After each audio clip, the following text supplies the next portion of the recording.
Hola, ¿cómo están? Buenos días.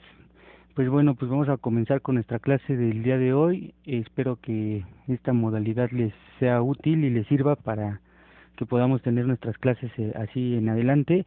Si no, pues vemos qué podemos hacer. Si tienen alguna duda de la clase o algo, con todo gusto ahí por medio de un mensajito por medio de la plataforma, que es lo que nos pide nuestra directora para que podamos tener el control de lo que estamos revisando y como tal pues bueno, si le pueden dar a la suscripción o algo ahí en YouTube, no sé bien, ¿no? Pero me habían comentado que era para que pudieran volver a ingresar como que al video con un poquito mayor de facilidad y pudieran encontrar lo que es el video que se está realizando. ¿Sale? Entonces, bueno, pues vamos a empezar entonces con nuestra clase del día de hoy. Y bueno, para ello entonces tenemos lo que va a ser la declaración como tal del concurso, ¿no? Entonces, la declaración del concurso, en esta parte de lo que hemos venido trabajando, ¿no? Nos va a determinar, ¿no? Aquí está un poquito fallando el port, pero la declaración entonces del concurso, habíamos dicho que eran dos formas, ¿no? La primera forma, les decía, se requiere que ya sea que lo que van a ser los acreedores, ¿no? Lo que van a ser o el propio comerciante, ¿no? O en su defecto el Ministerio Público, ¿ok? Procedan entonces entre estos tres a presentar su solicitud, su demanda o su denuncia, según corresponda, ¿no? Ante lo que nosotros denominamos el juez de distrito. ¿Sale? Entonces, el juez de distrito, les recordarán que yo les comentaba que es este juez, ¿no? Que hace la función a nivel federal. Estamos ante una materia federal totalmente. ¿Sale? Entonces, una vez que se presenta esta demanda, esta denuncia o esta solicitud por parte del acreedor, del comerciante, del Ministerio Público, les decía, ¿no? Que se tienen que reunir ciertos requisitos. Y para ello la ley nos señala que se tienen que reunir tres necesariamente, ¿sale? Entonces, el primero y el más básico es que debe de haber dos acreedores, ¿no? Esto un poquito ya lo estábamos hablando ese día, ahí en clase, dos acreedores, ¿no? Es lo que se requiere en un primer momento. Recuerden, los acreedores tienen que presentar una garantía, habíamos dicho, de aproximadamente, ¿no? 105,000 pesos más o menos, ¿no? Y bueno, esto es lo que se requiere en un primer momento. Después se va a requerir que al menos hayan pasado 30 días desde que se venció la obligación, ¿no? ¿A qué se refiere con que haya vencido la obligación? Entonces, estos 30 días de que venció la obligación se refieren al hecho de que nosotros, al momento de que vamos a demandar, ¿sí? Como tal, entonces vamos a presentar lo que va a ser nuestra denuncia, pero tienen que haber pasado 30 días desde que estas circunstancias, perdón, dicho, desde que ya es exigible el pago, es por decir, si se vencía, ¿no? El 1 de mayo, ¿no? No puedo reclamar al 2 de mayo, tengo que esperarme hasta entonces el 1 de junio, ¿no? En el entendido de que duraran 30 días los meses, porque estamos hablando de que son días naturales. Entonces, hasta el 1 de junio podría entonces estar en aptitud. Y la siguiente es que representan al menos el 35%, ¿no? Como tal, de las obligaciones del comerciante. Y aquí era donde está el problema. ¿Por qué aquí digo que es donde está el problema? Porque era lo que comentábamos también un poquito ahí en clase y decíamos, oye, ¿cómo vamos a hacer lo de las obligaciones si yo ni siquiera sé a cuánto ascienden las deudas del comerciante, ¿no? Entonces, en esta parte, ¿no? Es un poquito complicado hablar de lo que van a ser como tal las obligaciones, ¿no? Pero tenemos que entonces, entre los dos acreedores, representar al menos este 35% como tal, ¿no? De las deudas totales del comerciante. Es importante que sí quede muy claro esta parte para que no se vayan a confundir. Por eso se los pongo aquí con un poquito más de rojo, ¿sale? Y entonces podríamos traducir que estos son de las deudas totales, la deuda total, ¿sale? Oye, es que sabes que yo soy un acreedor y me junté con otro, nos deben, vamos a poner el ejemplo, ¿no? Nos deben a nosotros aproximadamente, pues 10 pesos, ¿no? yo calculo, ¿no? Vamos a ponerlo, ¿no? Somos dos acreedores, eh, somos dos acreedores en esta parte, ¿no? Y entre los dos nos deben 10 pesos. Pero la deuda total del comerciante, la deuda en general, asciende a 1000. Entonces, estamos en aptitud de demandar. Realmente el 10% equivaldría pues a menos del 1%, ¿no? Al punto uno. Realmente estaríamos hablando de que estamos ante el punto 1% y lo que la ley nos pide es el 35%.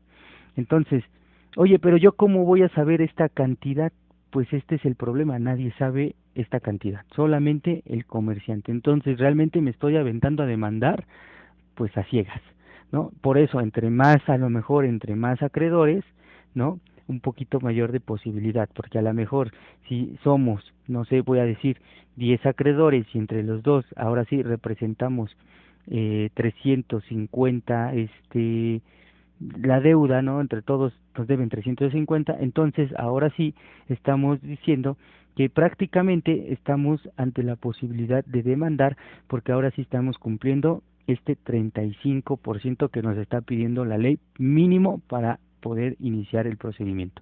¿Sale? Entonces esta es la vamos a decirle, la primer parte, ¿no? O la primer posibilidad de llegar al concurso. Entonces, en el artículo 9 como tal de la ley es lo que nos está pidiendo como requisito. Sin embargo, no es la única manera de llegar al concurso. La siguiente forma, ¿no? Nuevamente nos pide la ley en un segundo, vamos a llamarlo como en un segundo, como en una segunda oportunidad, ¿no? Que nos dan. Dice otra vez el acreedor, ¿no? El Ministerio Público o incluso los propios comerciantes, nuevamente, ¿no? Van a solicitar ante el juez, ¿no? De distrito, del que ya habíamos hablado, ¿no? Nuevamente la declaración. Y entonces, pero ahora, ¿qué requisitos se requieren en este segundo modelo? ¿Vale? En este segundo modelo nos está pidiendo tres circunstancias. Hay uno que es igual, que nos pide que sean dos acreedores, ¿no? Este no cambia. eh, para poder iniciar el juicio nos va a pedir siempre dos acreedores mínimo, ¿sale? Después nos dice que no tenga activos, ahorita vamos a ver qué son los activos, pero nos dice que no tenga activos, no tenga activos y que no pueda hacer frente al 80% de sus obligaciones. Se parece mucho al otro, pero aquí el 80% de sus deudas no las puede pagar. Oye, pero yo cómo sé si las puede pagar o no las puede pagar. Nuevamente estamos ante la misma circunstancia, yo no sé, ¿no? Eh, entonces el 80% de estas deudas, pues nuevamente me representa a mí un problema, porque entonces, ¿cuánto es el 80% de sus deudas? Yo ni sé en qué gasta, cómo gasta, qué hace, a quién le debe, yo no lo sé. Sin embargo, nuevamente me voy a tener que aventar como comerciante, digo, como acreedor, en este caso, ¿no? A poder llegar a este 80% de las deudas y nuevamente ponemos el ejemplo, ¿no? O sea, tenemos que a lo mejor entre dos acreedores, ¿no? Nos reunimos y entre los dos pues decimos, ¿sabes qué? A nosotros nos debe 10 pesos, pero el comerciante realmente, ¿no? Como tal, tiene una deuda aproximadamente, ahora lo vamos a poner, ¿no? De 100 pesos. Aquí ya realmente ya no nos interesa cuánto nos debe a nosotros, sino cuánto dinero tiene él. Él debe 100 pesos, pero la pregunta es, ¿y cuánto tienes en caja?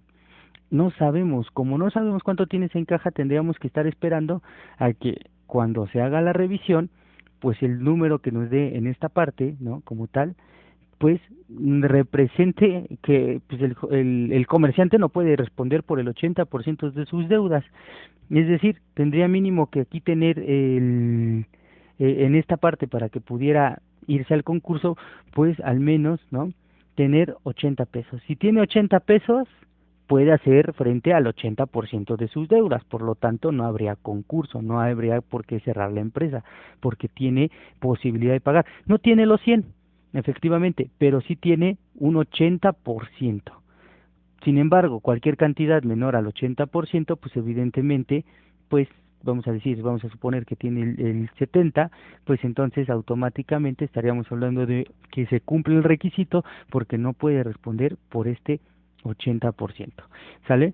Después tenemos la parte entonces de los activos, y para poder entonces entender lo que van a ser los activos, nos tenemos que entonces pasar a lo que marca el artículo 11 de la Ley del Concurso Mercantil. Y nos dice, se presumirá que un comerciante incumplió generalizadamente en el pago de sus obligaciones, ¿no? Dice, cuando exista inexistencia o insuficiencia de bienes en que practicarse un embargo por el incumplimiento de una obligación o al pretender ejecutar una sentencia en su contra de cosa juzgada. Es decir, se entenderá que no tiene activos cuando simple y llanamente ya no tiene bienes, ¿no? Entonces, el decir que una persona no tiene activos nos puede llevar a estudiar bastantes supuestos, ¿no? Primero, pues habría que entender que son los famosos activos. Y la ley, pues en este punto es muy clara, ¿no? Y nos dice que los activos, entonces, va a ser que simple y llanamente no tiene bienes, ¿no? Si no tiene, si tiene bienes, pues evidentemente, aquí como que no está fallando algo, ¿no? Si tiene bienes, evidentemente tiene activos, ¿no? Creo que es algo lógico. Entonces, si tiene bienes, tiene activos. Entonces, esta parte lo queda clara, ¿no? Si no tiene bienes, evidentemente no tiene activos, ¿no? Dice, incumple con el pago de la obligación a dos o más acreedores distintos, que era lo que decíamos, ¿no? Se requiere como elemento para demandar que existan al menos dos acreedores que se sienten con derecho de poder demandar. Entonces, estos dos acreedores se sienten con el derecho suficiente de poder demandar nuevamente, ¿no? De que dice oculta o la ocultación o ausencia, ¿no? Sin dejar al frente de la administración alguna persona, ¿no? Como tal de la empresa o alguien que pueda cumplir con sus obligaciones. Es decir, si la empresa en algún momento no hay quien responda, ¿no? No hay un responsable, entonces también se entiende que esta empresa no tiene activos. Oye, pero tiene bienes, sí, pero no hay alguien quien asuma la responsabilidad, ¿no? No hay responsabilidad, ¿no? Entonces, en esta parte es la forma en que nos está marcando la ley para decir si hay activos o no hay activos. Entonces, si tiene bienes, pues evidentemente si hay activos, si no hay quien responda, ¿no? En esta parte, pues se entiende que no hay activos, y para que también se considere que no tiene activos es porque le debe a dos acreedores. Esta es la mitad de los elementos. Otra forma de poder determinar si tiene activos o no tiene activos es entonces entrar a revisar lo que va a ser el acudir a prácticas ruinosas, fraudulentas o ficticias para atender o dejar de cumplir sus obligaciones. Es decir, el comerciante busca hacer una especie de fraude, vamos a llamarlo, ¿no? Entonces, de forma fraudulenta se esconde, no quiere pagar. Entonces, al momento de querer hacer ese tipo de prácticas, se entiende que no hay activos, ¿sale? Entonces, este es el otro de los elementos para poder determinar si hay o no hay activos, ¿sale? El siguiente es el incumplimiento de obligaciones pecuniarias contenidas en un convenio, ¿no? Celebrados en términos del título quinto. El título quinto, perdón, hace referencia a los convenios que se llegan dentro del concurso, ¿no? Entonces, si había un convenio como tal y este convenio por alguna circunstancia no se puede cumplir, ¿no? O sea, ya había un arreglo y por X o Y circunstancia no se cumple, automáticamente entonces se entiende que tampoco va a tener como tal activos, ¿sale?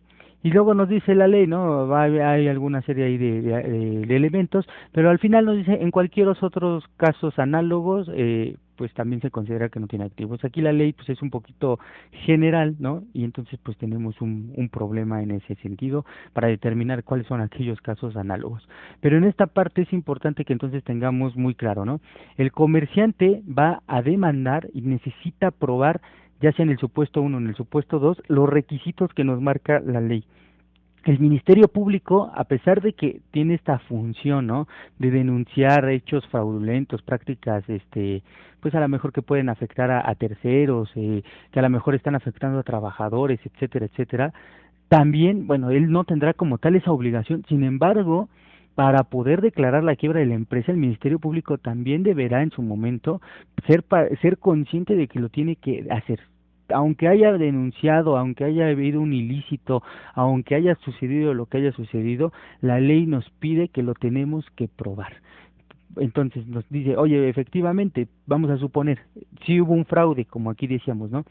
Si hubo un fraude, ya en la materia penal se comprobó el fraude, pero entonces se entiende que no tiene activos, efectivamente. ¿Hay dos o más acreedores? Sí. ¿Pero puede hacer al frente al 80% de sus obligaciones? Sí, sí, sí puede hacer frente. Entonces, ¿hay como tal un concurso? No. Entonces el Ministerio Público pues se quedará literalmente con las ganas de poder cerrar o liquidar esta empresa, ¿no? Por eso, a pesar de que les digo, el Ministerio Público tiene esta función, no siempre logra su cometido. Y obviamente el comerciante que quiera declararse en concurso de manera voluntaria, también tendrá que probar estos requisitos. Entonces, en cualquiera de los tres casos, ya sea por demanda, solicitud o denuncia, se tienen que demostrar los requisitos que nos marca la ley de concurso para poderlo declarar en concurso. ¿Sale? Entiendo que es un poquito complicado esta parte, pero sí les voy a pedir que sí lo estudien muy, muy, muy bien para que lo puedan entender. Realmente esta es la parte, voy a decir, más complicada de la materia en cuestión de entender a qué se refiere o cuáles son los requisitos para llegar al concurso en este sentido, ¿no? Y bueno, entonces vamos a tener que hablar un poquito de sucesiones, ¿no? Porque ¿qué pasa entonces cuando el comerciante, bueno, pues si se entiende que es una empresa, pues evidentemente la administración pasará a otra persona por medio de asamblea, etcétera, etcétera. Pero ¿qué sucede cuando el comerciante es una persona física? Recuerden que el comerciante, según la ley, el Código de Comercio en su artículo tercero, fracción primera, nos dice que aquella persona que hace el comercio y su modo de vida se entenderá comerciante, ¿no? Entonces, ¿qué sucede con aquella persona física, con aquel ser humano que se dedica a su vida a comerciar, ¿no? A traficar, a realizar algún acto de comercio como tal, ¿no? Entonces, ¿qué sucede? ¿Quién paga? ¿Cómo van a pagar, no? La empresa se cierra, no se cierra, etcétera, etcétera. Para eso la ley nos ha determinado unas cuestiones ahí un poquito prácticas que son las siguientes. Primero, al difunto, ¿no? En materia civil como tal, se le va a llamar, pues no le podemos llamar muertito, ¿no? O difunto, sino le vamos a llamar de una manera un poquito más elegante y es el cuyus. Se escribe cujus, algunos dicen que se escribe, digo que se pronuncia como eh, cuyus, otros cujus, etcétera, como ustedes gusten mandar llamarle. Al final la intención es que el cuyus es aquella persona que falleció, ¿sale? Entonces, esta persona pues evidentemente era la titular, ¿no? Era la responsable, era el comerciante y por eso estamos hablando de ellos, ¿sale? Y entonces tenemos dos opciones. ¿Qué pasa en estos casos? Cuando fallece, la primera es continuar. Vamos a continuar con la empresa nosotros como sus herederos, ya no vamos a continuar, ¿qué vamos a hacer? ¿No? La primera opción es continuar, ¿vale? Evidentemente, pues en esta parte pues hay obligaciones, ¿no? Porque por eso estamos hablando de que hay ¿qué sucede cuando esta persona fallece y deja las deudas, ¿no? Entonces, la persona falleció, era titular y la primera opción que tiene la familia es continuar, ¿ok? Pero también tiene la oportunidad de suspender, de cerrar, ¿no? Como tal. Entonces, va a depender de la familia si decide continuar o decide suspender, ¿sale? Evidentemente, si decide que suspendan la operación, pues se tendrá que proceder a la venta de la empresa, con los bienes que existan, etcétera, etcétera. Mientras que si se decide continuar, pues la empresa va a seguir generando y esas deudas que a lo mejor el cuyos dejó podrían pagarse, ¿no? Evidentemente en esta parte habría que ver una cuestión aquí de prescripción. La prescripción es de que las personas que quieren cobrar pues todavía estén dentro del tiempo de poderlo hacer, ¿no? Nosotros llamamos la prescripción, la prescribir, que no haya prescrito, ¿no? Porque a lo mejor voy a decir el cuyus, ¿no? Pidió un préstamo hace 50 años, ¿no? Y después de que ya se murió, viene el banco y dice, oye, hace 50 años me pidieron un préstamo, pues, híjole, no te podemos pagar porque ya prescribió. Esta prescripción normalmente la ley la maneja a 3 años, ¿Vale? Entonces, va a depender de cada contrato, va a depender de cada tipo de deuda para poder hablar de la terminología, el plazo, ¿no? Para poder prescribir. Les digo, normalmente son 3 años, por ejemplo, en los títulos de crédito, pero también la ley nos habla de 10 años para poder hacer efectivo un juicio mercantil como tal. Entonces, si pudiéramos determinar en cuánto tiempo prescribe, podríamos estar hablando que una deuda prescribe a los 10 años. ¿Sale? Más allá de eso, es muy raro que una deuda sea cobrable.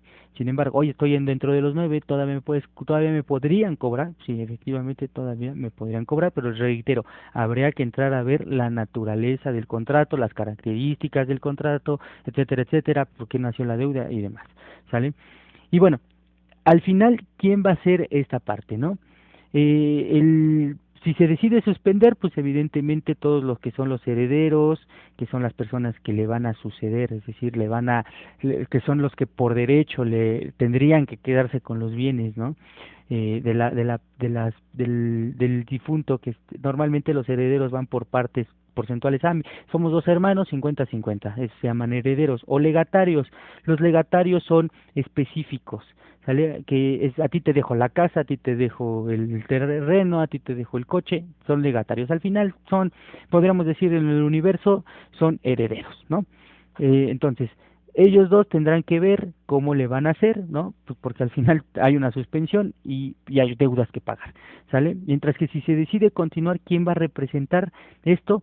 Pues nuevamente una persona que se llama el albacea. Este albacea, ¿qué hace? Este albacea es como el representante de los herederos y de los legatarios, ¿sale? Entonces, puede ser que el albacea sea un heredero, sí, puede ser que un albacea sea el legatario, vamos a decir que el albacea es como el hermano mayor de ellos. Puede ser el hermano menor, puede ser un tercero, pero al final el nombre de los que los van a representar se llaman albaceas, ¿sale?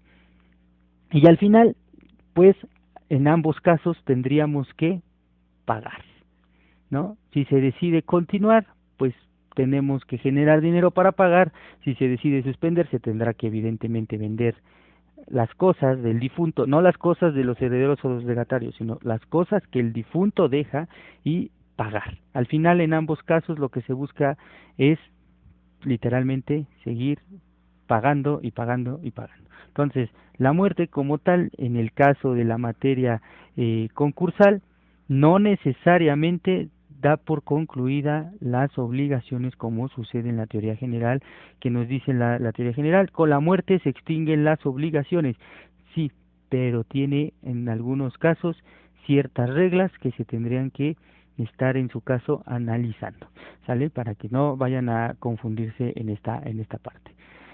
¿Ok? Y bueno, en caso de que alguno de los socios, ¿no? Para concluir, según el artículo 14 de la ley concursal, ¿no? En caso de que alguno de los socios de la empresa diga, oye, pues mira, la empresa tiene deudas, ¿no? La empresa al final es una persona moral, pero yo como empresario, pues yo sí tengo dinero, o sea, yo por qué tendría que estar pagando o por qué no me avisan a mí, ¿no? O sea, les pongo el ejemplo, ¿no?